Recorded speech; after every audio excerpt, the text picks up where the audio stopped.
السلام علیکم۔ آپ کے اپنے چینل ناولس لائبریری میں آپ سب کا تہہ دل سے خوش آمدید کرتی ہوں۔ امید کرتی ہوں کہ آپ سب ٹھیک ہوں گے۔ الحمدللہ میں بھی ٹھیک ہوں، اور ہماری ناول کا نام ہے غم عشق کے حصار میں، مصنفہ عبیرہ حسن۔ ہاں، یہی رباب ہے یار، رباب کی ہم شکل، مگر یہ لڑکی میرے احسام کا واحد علاج ہے اکرمہ۔ اسے کسی بھی قیمت پر حاصل کرنا ہے۔ سلطان اطلال نے لہنگے والی لڑکی پر انگلی رکھتے اٹل لہجے میں کہا، یہ واقعی رباب جیسی ہے، بلکہ ہو بہو رباب ہی ہے۔ تبھی شقیق اسے دیکھ کر اتنا خوش ہو گئے ہیں۔ مگر بابا، یہ تو شاید شادی شدہ بلکہ کوئی دلہن لگ رہی۔ یہ لڑکی شادی شدہ ہے بابا، کسی کی بیوی ہے۔ پھر آپ اس کو یہاں کیسے لائیں گے؟ اکرمہ کے بعد سلطان اطلال کے فون کی اسکرین کو دیکھتے ابان نے بھی لب کشائی کی تھی۔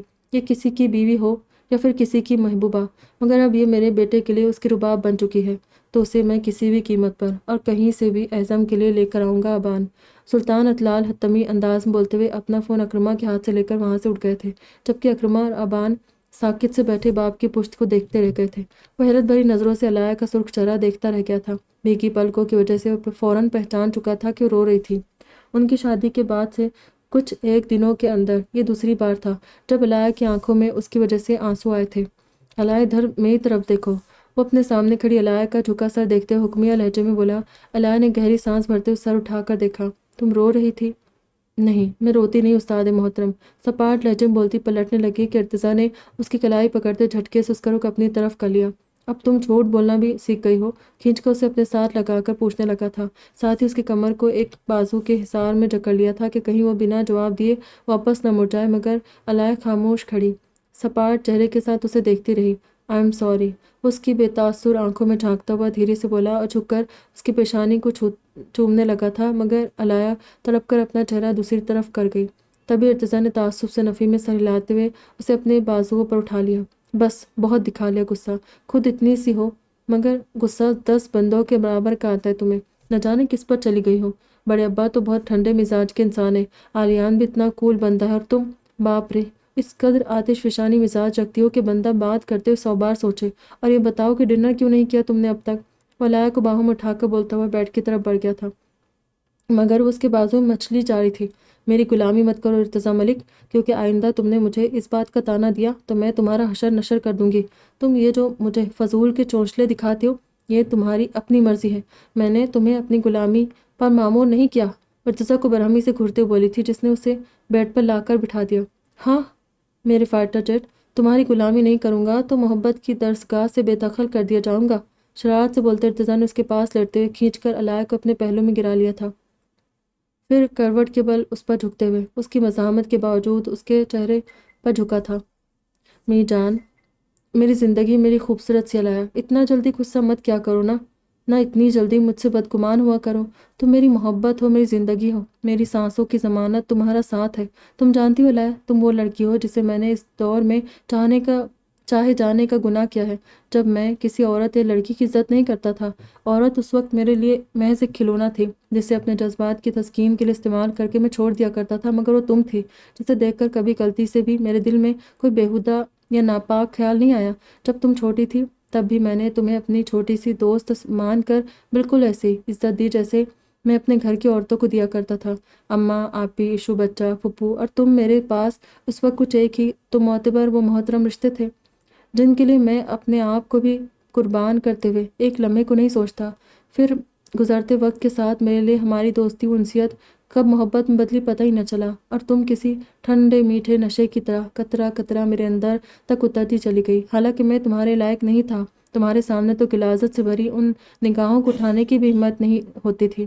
جب جب تمہارا خیال آتا، خود کو لعنت ملامت کرتا تھا کہ تم جیسی ستھرے کردار والی لڑکی کو مجھ جیسا گرا ہوا شخص اپنی سوچوں میں بھی لانے کے لائق نہیں تھا۔ زندگی میں لانا تو دور کی بات تھی، پھر بھی تم نہ میرے دماغ سے نکل سکی نہ دل سے، اور اللہ کو بھی نہ جانے میرا کون سا عمل پسند آ گیا کہ اس نے تم جیسا ہیرا مجھ جیسے داغدار شخص کی جھولی میں ڈال دیا۔ میں تم سے بہت محبت کرتا ہوں علاء، بے حد بے تحاشا۔ تم سے کتنا لڑوں، کتنا کچھ کہہ لوں، مگر زیادہ دیر تم سے خفا بھی نہیں رہ سکتا۔ جانتی ہوں میں تمہیں جب جب ہرٹ کرتا ہوں، میرا یہ دل اور دھڑکنیں مجھ سے بغاوت پر اتر آتی ہے۔ اب بھی جب تم نے غصے سے فون بند کیا تو مجھے بھی بہت غصہ آیا تھا۔ میں نے سوچا کہ اب رات بھر گھر نہیں جاؤں گا، مگر یہ جو میرا دل ہے نا، اس سوچ کے بعد ایک سیکنڈ کو بھی چین سے نہیں رہا۔ آنکھوں کے سامنے بار بار تمہارا کھپکی بھرا چہرہ آ رہا تھا، اسی لیے 180 کی اسپیڈ سے ڈرائیو کر کے تمہارے پاس آ گیا۔ نہیں رہ سکتا تمہارے بنا یار، مگر تم نے جو بنا سوچے سمجھے مجھے خود سے دور رہنے کا فیصلہ سنا دیا۔ How rude you are. وہ آخر میں الائے پر جھکا تھا، مگر نہ جانے کیا ہوا کہ وہ جو کب سے ارتضیٰ کی آنکھوں میں دیکھتے اس کی وضاحت سن رہی تھی، اچانک اس کے سینے میں منہ چھپاتے پھوٹ پھوٹ کر رو دی۔ اسے قریب نہ آنے دینے کا خود سے وعدہ کر چکی تھی، مگر اس شخص سے دور رہنا اس کے ساتھ ساتھ خود الائے کے لیے بھی سوہانے رو تھا۔ ارتضیٰ کو اس کے آنسو دیکھ کر خود پر جی بھر کر غصہ آیا۔ وہ واقعی الائے کی محبت کے قابل نہیں تھا۔ میں بھی تم سے بہت محبت کرتی ہوں استاد محترم، میں جانتی ہوں کہ میں تم سے بدتمیزی کرتی ہوں، مگر اس سے کئی گنا بڑھ کر محبت کرتی ہوں، تو مجھے میری تمام تر بدتمیزیوں کے لیے معاف کر دو۔ ارتضیٰ کی شرٹ کو دونوں مٹھیوں میں جکڑتے زور شور سے روتے بولی۔ ارتضیٰ نے اسے قیمتی متاع کی طرح سمیٹ کر اس کا سر چوم لیا۔ آج واقعی ارتضیٰ کو بھی اس کی فائٹر جیٹ وہی ایک عام سی جذبات و احساسات رکھنے والی لڑکی لگی، جس کے پاس جذبوں سے پورا ایک حساس و گداز دل موجود تھا۔ وہی عام سی لڑکی جو چاند کی روشنی کو دیکھ کر مسحور ہو جایا کرتی ہے، وہی لڑکی جو خوشبوؤں کو چھو کر محسوس کرنا چاہتی ہے، ایسی ہی عام سی لڑکی جو ہواؤں کی لے پر کھلکھلانے لگتی ہے، وہی جو ستاروں کو اپنے آنچل پر ٹانکنے کی تمنا میں پہرو رات کے سیاہ آسمان کو تکتی ہے، وہی ایک عام سی لڑکی جو ہر روز اپنی آنکھوں کو ایک سہانے خواب سے سجاتی ہے، وہی لڑکی جو اپنے دل میں کسی کی محبت کو بسانے کے بعد اس محبت کے لیے خود کو فنا کرنے سے بھی نہیں چوکتی۔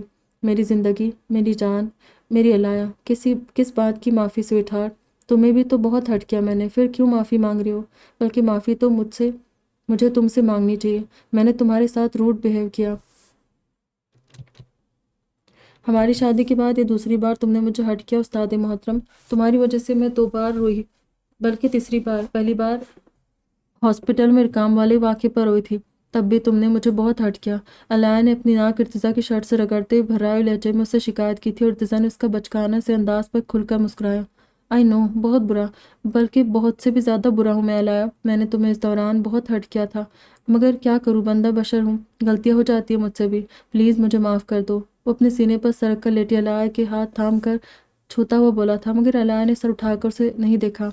بھابھی نے کہا تھا کہ تم جیسی لڑکی کو ارتضیٰ نے اسی لیے اپنایا ہے الائے، کہ اگر تم داغدار ہو بھی تو ارتضیٰ کو کون سا فرق پڑنے والا ہے؟ گھر میں بیوی سے دل بھر جائے گا تو باہر کسی دوسری کے پاس چلا جائے گا، اسے کون سا عورتوں کی کمی ہوگی؟ وہ خود اتنا خوبصورت ہے، لڑکیاں پکے آموں کی طرح خود اس کی جھولی میں گرتی ہوں گی۔ ولیمے والی رات اس کا واضح ثبوت بھی سب کو مل چکا ہے، ثابت ہو چکا کہ اسے شادی سے پہلے عورتوں کی کوئی کمی نہیں، تو اب شادی کے بعد بھی نہیں ہوں گی۔ تمہارا شوہر پہلے نہ جانے کس کس کو آس کی ڈوری تھام چکا ہوگا، جو پرانے معاشرے کے دھڑلے سے اس کے دعوے دار بن کر سامنے چلے آ رہے ہیں۔ دیکھنا بیوی بننے کے بعد بھی وہ تمہیں کسی گنتی میں نہیں گنے گا، تم گھر میں پڑی سڑتی رہو گی اور وہ باہر گل چھڑے اڑاتا پھرے گا۔ ارتضیٰ نے آنکھوں میں پہلے حیرت اور پھر اچانک برہمی اتر آئی تھی، وہ ایک جھٹکے سے اپنی جگہ سے اٹھ بیٹھا۔ کیا انہوں نے اس قدر فضول بکواس کی اور تم نے خاموشی سے سن لی؟ اور یہ داغدار لڑکی سے کیا مطلب ہے الائے؟ وہ ہوتی کون ہے بنا سچائی جانے تمہیں داغدار کہنے والی؟ میں عالیان سے خود بات کروں گا کہ اس کی بیوی نے تمہارے بارے میں اس قدر فضول گوئی کی ہے، شرم آنی چاہیے انہیں ایسا کہتے ہوئے بھی۔ ارتضیٰ اصفیہ کے الفاظ سن کر واقعی بھڑک اٹھا تھا، کیونکہ اپنے لیے سب کچھ برداشت کر سکتا تھا مگر الائے کے لیے نہیں۔ الائے بھی اسے غصے میں دیکھ کر اپنی جگہ سے اٹھ گئی تھی۔ تم بھائی سے کوئی بات مت کرنا، وہ اول تو یقین کریں گے نہیں، اور اگر کر بھی لیا تو میں نہیں چاہتی کہ ہماری وجہ سے بھائی بھابھی کے درمیان تلخیاں پیدا ہو۔ مجھے کون سا خدا نخواستہ میکے میں ان کے ساتھ زندگی گزارنی ہے، مجھے زندگی تمہارے ساتھ گزارنی ہے۔ بھابھی مجھے اس لیے سب بولتی ہے کہ میں ان کے سامنے اغوا ہوئی تھی، وہ اس حادثے کی عینی گواہ ہے۔ الائے نے دوبارہ سے اس کے ساتھ لگتے ہارے انداز میں کہا، مگر ارتضیٰ نے برہمی سے الائے کا بازو پکڑ کر اسے خود سے الگ کرتے ہوئے اپنی برہم نگاہیں اس کے چہرے پر جما دی تھی، اور الائے بھی ارتضیٰ کی آنکھوں میں اترتی سرخی ضبط سے بھیجے جبڑوں کو دیکھ کر خاموشی سے سر جھکا گئی۔ اس بات کو بار بار دہرا کر میرا ضبط مت آزمایا کرو الائے، جب تم یہ سب کہتی ہو میرا دل چاہتا ہے کہ خود کو آگ لگا لوں۔ اس بات سے مجھے تمہارے معاملے میں اپنی برتی گئی کوتاہی یاد آتی ہے۔ میں تم سے اس قدر لاپرواہ کیسے ہو گیا کہ سارم نے تمہاری طرف نہ صرف نظر اٹھا کر دیکھنے کی کوشش کی بلکہ وہ اس قدر گری ہوئی حرکت بھی کر گیا۔ میرا اللہ جانتا ہے الائے، اگر سارم تمہاری عزت پر نظر ڈالنے کی کوشش کرتا تو میں اس کو اتنی دردناک موت دیتا کہ اس کی روح بھی کانپ اٹھتی، مگر اس نے تمہیں اغوا کرنے کے باوجود تمہیں بری نگاہ سے نہیں دیکھا۔ اس وقت وہ صرف تمہیں حاصل کرنے کے لیے یہ نیچ حرکتیں کرتا رہا۔ تاکہ تمہیں ڈرا دھمکا کر اپنا بنا سکے۔ اس سب میں واقعی میری بہت بڑی غلطی ہے کہ میں نے تم سے منگنی بھی اس قدر خاموشی سے کی۔ اگر میں اس وقت سب کو بلا کر اپنے رشتے کا اعلان کرتا تو سب کے ساتھ سارن بھی ہمارے رشتے سے باخبر ہو جاتا، اور پھر وہ مر کر بھی تمہاری طرف دوبارہ نگاہ اٹھانے کی غلطی نہ کرتا۔ ہماری شادی کے بعد اگلے دن ہی اس نے مجھ سے سب کچھ بتا دیا تھا، اور وہ جو مجھ سے ہر چیز کے لیے معافی بھی مانگ چکا ہے۔ اسی لیے تم بھی اس حادثے کو ایک بڑا ڈراؤنا خواب سمجھ کر بھول جاؤ۔ تم میرے لیے اب بھی اسی طرح محترم ہو علایا جیسے پہلے تھی۔ تمہاری پاک دامنی کا میں گواہ ہوں۔ تم کیا ہو یہ میرا دل جانتا ہے۔ تم میرے لیے آسمان میں چمکتے اس چاند کی طرح ہو جس پر لوگ کتنی ہی مٹی ڈالنے کی کوشش کریں مگر وہ میلا نہیں ہوتا، نہ اس کی پاکیزہ چاندنی آلودہ ہوتی ہے۔ اس چاند کی خوبصورت آب و تاب اسی طرح برقرار رہتی ہے جیسے ازل سے تھی۔ اسی طرح میری علایا کا کردار بھی اسی چاند کی چمکدار روشنی جیسا ہے، اجلا اور تابناک ہے جس کی ایک دنیا گواہ ہے۔ میں گواہ ہوں، میں شوہر ہوں تمہارا۔ تمہارا کردار داغدار ہے یا بے داغ یہ مجھ سے بہتر کوئی نہیں جانتا، اسی لیے میرے ہوتے ہوئے تمہیں اپنی بھابھی جیسی فضول عورت پر یہ ثابت کرنے کی ضرورت نہیں ہے کہ تم کیسی ہو، نہ کسی اور سے اپنا کردار کی سند لینے کی ضرورت ہے۔ آئندہ تم اپنی بھابھی کے فضول گوئی پر خود کو کسی بھی قسم کے ناموں سے نہیں بلاؤ گی، سمجھی؟ ارتضی نے جھک کر علایا کی پیشانی کو چومتے ہوئے اسے ایک پل میں معتبر کر دیا تھا، مگر علایا پھر منہ لٹکا کر سر جھکا گئی، حالانکہ اس کا دل ارتضی کی باتوں پر جھوم رہا تھا۔ اندر سرشاری اور اطمینان سے پھیلتا چلا گیا۔ کچھ دیر پہلے والی یاسیت وہ افسردگی بھی غائب ہو چکی تھی، مگر وہ اس کا احساس اب ارتضی کو نہیں دلانا چاہتی تھی۔ جو بھی مگر میں اغوا ہو چکی تھی ارتضی، اور یہ سب بھابھی کے سامنے ہوا تھا۔ مجھے اس بات کا اب بھی طعنہ دیتی ہے، پھر تم سے کہہ دیا نا میں نے کہ مجھے اس بات سے کوئی فرق نہیں پڑتا، اور ابھی تم نے ہی تو کہا کہ تمہیں ان کے ساتھ نہیں میرے ساتھ رہنا ہے۔ لیکن مجھے حیرت اس بات پر ہے کہ تم نے یہ سب خاموشی سے سن کیسے لیا، انہیں جواب کیوں نہیں دیا؟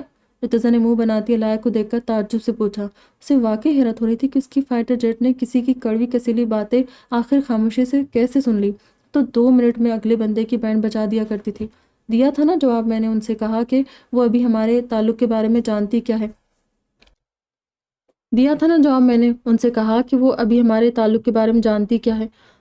تم مجھ سے اس قدر محبت کرتے ہو کہ میرے سوا زندگی بھر کسی کی طرف نظر اٹھا کر بھی نہیں دیکھ سکتے، اور میں بھی تمہیں اتنی شدت سے چاہتی ہوں کہ وہ زرتاشا کیا اس جیسی ہزاروں اور بھی آ جائے تو مجھے تم سے بدگمان نہیں کر سکتی، الٹا میں ان کا منہ توڑ سکتی ہوں۔ اور رہی بات گھر میں پڑے رہنے کی، تو میں نے انہیں یہ جتا دیا تھا کہ ہم لوگ اسی ہفتے سوئٹزرلینڈ جا رہے ہیں ہنی مون کے لیے، مگر بھابھی کو یقین نہیں آیا۔ انہوں نے کہا کہ ایسا ہونا حقیقت میں تو پاسبل نہیں لگتا، ہاں خوابوں میں چلی جانا، اسی لیے میں نے تم سے خود ہنی مون پر جانے کا کہا تھا ارتضی، ورنہ مما جان کی طبیعت مجھے بھی دکھ رہی تھی۔ میں اتنی بے حس نہیں ہوں، بس بھابھی مجھے پھر سے طعنے نہ دے، اسی لیے میں نے تم سے کہا تھا، مگر تم نے بنا کچھ جانے سمجھے مجھے اتنا کچھ سنا دیا۔ اوہ اچھا، تو یہ وجہ تھی ہنی مون کی فرمائش کی، اور میں گدھا الو کا پٹھا تمہیں نہ جانے کیا کچھ بول گیا۔ آئی ایم سوری مائی لو۔ ارتضی نے علایا کو اپنے سینے سے لگاتے اسے بے اختیار معافی مانگی تھی، اور پھر اس کو شرارت سے گدگدانا شروع کر دیا تھا۔ تبھی علایا کھلکھلا کر ہنستے ہوئے اس سے دور ہوئی۔ پاپا سے بولوں گی تم انہیں الو کہہ رہے تھے، استاد محترم، بدتمیز کہیں کے، ہاں ہاں، چھوڑو مجھے۔ ارتضی خود کو گدگداتے ارتضی کی گرفت سے بچنے کی کوشش کرتے بے تحاشا ہنستے ہوئے بولی تھی، مگر ارتضی نے اسے جتنا رلایا وہ اس وقت اس کے ان تمام آنسوؤں کا ازالہ کرنا چاہتا تھا۔ تبھی شرارت سے مسکراتے ہوئے خود سے بچ کر بے تحاشا ہنستی اور پیچھے کھسکتی علایا کی طرف گھٹنوں کی بل بلی کی طرح چلتا ہوا جانے لگا۔ ایک بار پھر وہ علایا پر واقعی بلی کی طرح جھپٹا تھا، اور اسے اپنی گرفت میں لیتے ہوئے دوبارہ سے گدگدانے دیوانہ وار